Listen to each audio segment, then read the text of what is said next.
Para o grupo do Flamengo. O Flamengo é cabeça de chave num grupo que tem também a LDU, que estava no grupo do São Paulo na temporada passada e se classificou, deixando o São Paulo fora do mata-mata. O Vélez Sarsfield, da Argentina, que lidera neste momento um dos grupos do Campeonato Argentino, né, da Copa da Liga Argentina, que você vê aqui com a gente, o Vélez campeão em 1993, derrotando o São Paulo, e aí um debutante, né, que é o União La Calera. Eu recebo aqui a mensagem de um rubro-negro, o João Aquá, participando pela nossa hashtag, diz: Paulo, meu Mengão pegou o grupo da morte, viu?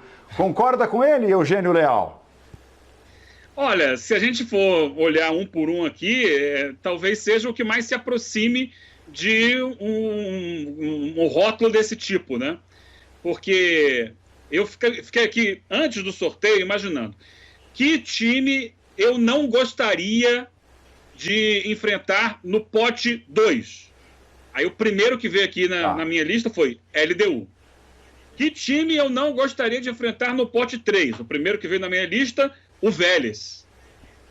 Aí no pote 4 não era a União La Calera, porque era provavelmente alguém que viesse da fase preliminar, ou um Santos, ou um Grêmio. Você gostaria de enfrentar, difícil, né? Que eu não gostaria de enfrentar. Não, mas ainda assim... A União Calera você gostaria. Eu preferia pegar um Rentistas, preferia pegar um Laguaira, porque a La Calera, vamos lá, tentar entender, vou começar por ela então. É uma estreante na competição, mas é um clube que, na verdade, é um braço no Chile de um cara que está construindo um império no futebol sul-americano, chamado Christian Bragarnik. Ele é hoje, entre aspas, o dono do futebol argentino, é um empresário. Ele trabalhava numa locadora de vídeo, ele gravava todos os jogos de futebol na locadora, começou a editar vídeo e a negociar jogador a partir disso daí.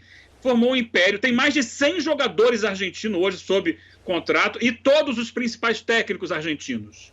E aí nisso ele coloca o técnico e coloca os jogadores, ele leva o combo para vários times da Argentina.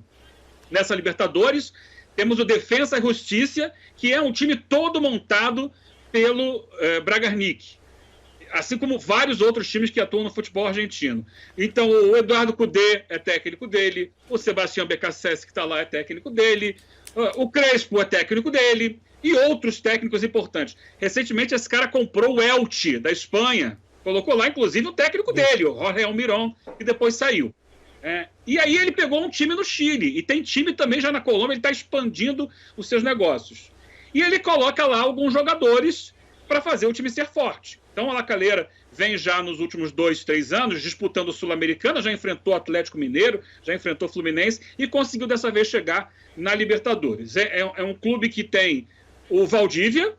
O Valdívia estreou, entrou no segundo tempo no último jogo, ainda saindo do banco de reservas, porque o titular na posição dele é um jogador importante no time, o Jason Vargas, um chileno que tem muita moral lá dentro.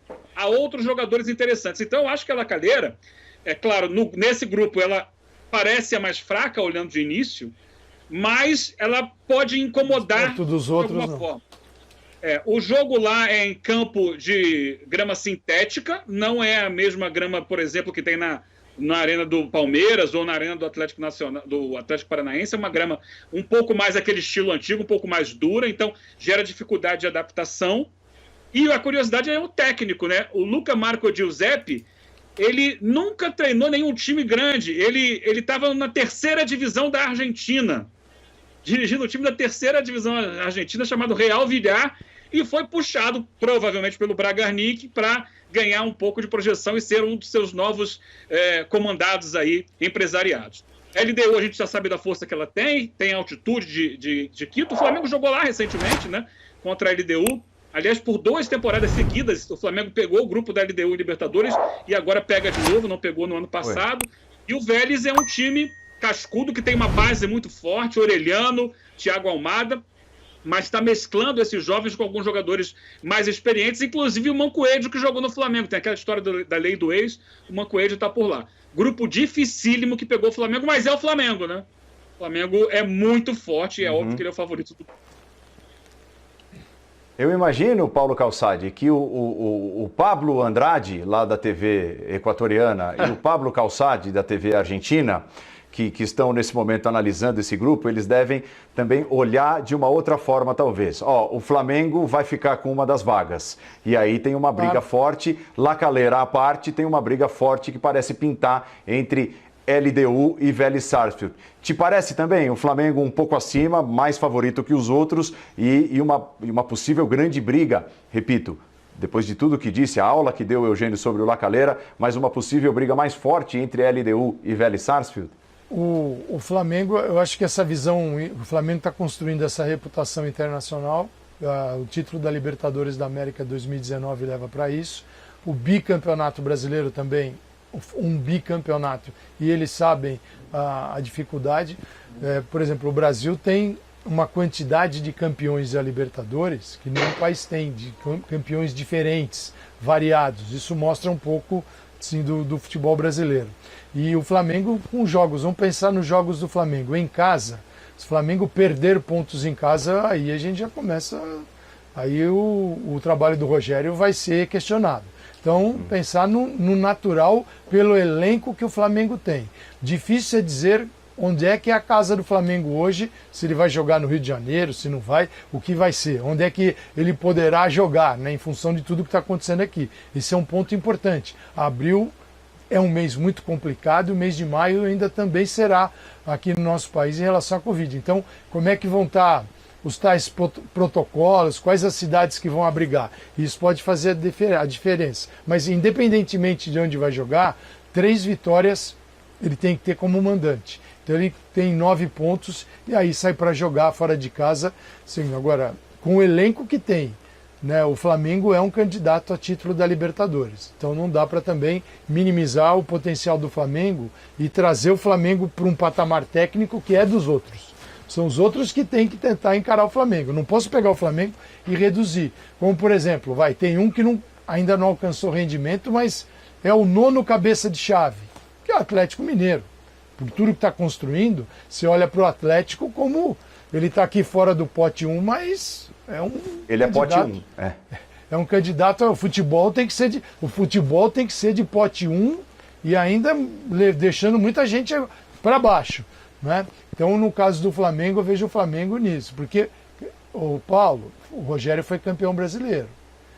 Começa a temporada na nova, questionado. Se a Libertadores começar a ter problema em casa para ele, aí a gente vem para um outro debate e ele sabe que isso pesa. E já era o Rogério quando o Flamengo foi eliminado da Libertadores passada nas oitavas de final pelo Racing, como foi nos pênaltis, né? E o Flamengo perdeu, foi derrotado pela LDU antes ainda da chegada do Jorge Jesus, mas na temporada do título em 2019, né, Gustavo?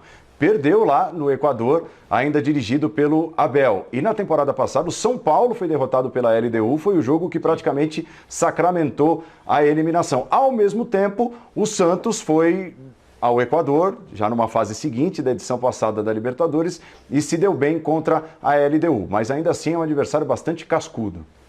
O Santos, na edição passada, teve em Quito uma das melhores atuações que eu já vi de um time brasileiro na altitude. O Santos fez uma partidaça contra a LDU, mereceu demais a classificação, mas esse time da LDU é bom, Paulo. Tem um técnico com trabalho de longo prazo, um bom treinador, o uruguaio Pablo Repeto. É uma equipe que, na temporada passada, como você já lembrou, eliminou o São Paulo, tem qualidade. O Christian Martínez é um dos artilheiros do Campeonato Equatoriano, 5 gols em 6 rodadas até aqui. Então é uma equipe que tem tradição, tem altitude a seu favor e tem qualidade técnica. Então a LDU está na briga e vai fazer jogo de igual para igual, jogo grande com qualquer um desses times do grupo. O Vélez Sarsfield também tem bastante qualidade. Nesta temporada, lidera o seu grupo do Campeonato Argentino. Tem o Juan Martín Lucero, atacante, emprestado pelo Tijuana, fazendo uma temporada fortíssima. São 3 gols e 4 assistências para ele até aqui já no Campeonato Argentino. Quem está lá também, mais uma lembrança para o torcedor São Paulino, é o Centurion, faz parte do grupo do Vélez Sarsfield, que tem o Maurício Pellegrino como treinador, retornou ao futebol sul-americano no ano passado. Pellegrino na Europa, foi vice-campeão de Copa do Rei com o Alavés, treinou o Southampton, treinou o Leganés, ficou um bom tempo treinando clubes na Europa, voltou ao futebol sul-americano na temporada passada, em 2020, para substituir inclusive o Gabriel Heinze, que é outro nome importante entre os técnicos argentinos também. Então, é um grupo bastante difícil, acima de tudo, pela parte técnica.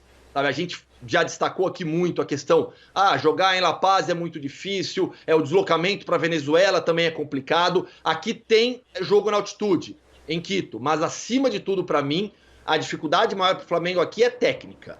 É o melhor time do grupo, mas vai enfrentar bons adversários sul-americanos. O Hoffman, e com o Pellegrino revive um pouco da história, né? Que ele era jogador da equipe de 94, campeão da Libertadores. Agora, então, se imagina que ele, como treinador, vai reconduzir. Claro, o caminho é longo e árduo, né? Mas, pelo menos, é uma figura importante no banco de reservas, um cara que está na foto do título da Libertadores de 94. Você concorda, Eugênio, com essa análise do Gustavo em relação à técnica, à qualidade dos times do grupo do Flamengo como principal dificuldade? Ainda vejo o Flamengo acima deles. Também. Especialmente jogando em casa. Talvez o Flamengo, tecnicamente falando, colocando bola no chão, ele só tem ali como rival o River Plate. E o River Plate que mudou muito para essa temporada, né? Pensando na Libertadores como um todo. Mas a gente sabe que não é só isso, né? Não é só isso que conta. E Libertadores tem muitas outras coisas. Mas concordo, né? O Vélez faz um bom... Aliás, o curioso do Vélez, né? É que ele vem fazendo uma excelente campanha na Copa da Liga Argentina. Ele perdeu um jogo. Só que esse jogo que ele perdeu, ele levou de 7-1 do Boca Juniors. Todo dia um 7-1 diferente. Todo dia um 7-1 diferente. Todo mundo achando que ia ser um jogo duro e de repente veio uma cacetada dessa em cima do Vélez. Mas sim, é um time de respeito, é um time que tinha uma base deixada pelo Heinze, que foi basicamente quem classificou o Vélez para a Libertadores. Ele foi embora, hoje está lá no Atlanta United dos Estados Unidos. Mas o Pellegrino mudou um pouco a forma de jogar, ele conseguiu já fazer uma boa campanha na Sul-Americana do ano passado. O Vélez foi até a semifinal da Sul-Americana, e muito em cima disso, da chegada de jogadores mais experientes, porque era um time quase todo ele formado por jovens, jogadores muito jovens saídos da base. Então, o Lucero, que chegou, citado pelo Hoffman, é muito importante. Então, o Centurion, ele perdeu muito daquela explosão dele, até fora de campo, né? Ele passou por problemas pessoais, né, com a namorada dele, acidentes e tal, e ele acho que baixou a bola um pouco. Ele é um reserva de luxo nesse time hoje, mas eu destaco muito esse menino Orelhano, Lucas Orelhano, que joga como um extrema, que sai da ponta para o meio, sai da direita para o meio, e tem jogado muito bem, tem sido uma peça muito importante. É claro, tem outros jogadores ali, como o Galdames no meio campo, que dá um ritmo muito interessante, como primeiro homem, ao lado do Mancoejo, o Rogers, o goleiro, e tem essa experiência internacional do Pellegrino, que ele parece um lorde, né? Para quem conhece o futebol argentino, que tá todo mundo à beira do campo gritando, berrando, ele é um lorde, ele com aquele terno à beira do campo, normalmente mais tranquilo, orientando a equipe. É um time difícil. O LDU do Pablo Repeto, trabalho de longo prazo, 5 anos que ele tá lá, já vai para 5 anos, e foi legal, assim, ano passado, quando o time estava à beira da eliminação da Libertadores, né? No dia que foi jogar contra o Santos na Vila Belmiro, foi renovado o contrato dele. Não, mais 1 ano de contrato, fica aqui porque a gente confia. E quase, por muito pouco, a LDU não elimina o Santos na Vila. Apesar do Santos ter jogado muito bem lá em Quito, no jogo de volta na Vila Belmiro, foi aquele desespero na reta final ali, mas o Santos conseguiu a classificação. É isso, é um grupo tecnicamente difícil. Se fosse para qualquer outro time, a gente olharia... vai dar ruim. Mas como é o Flamengo, com a força que o Flamengo tem mostrado, eu acredito muito que o Flamengo vai passar e que haverá uma briga muito boa pela segunda vaga.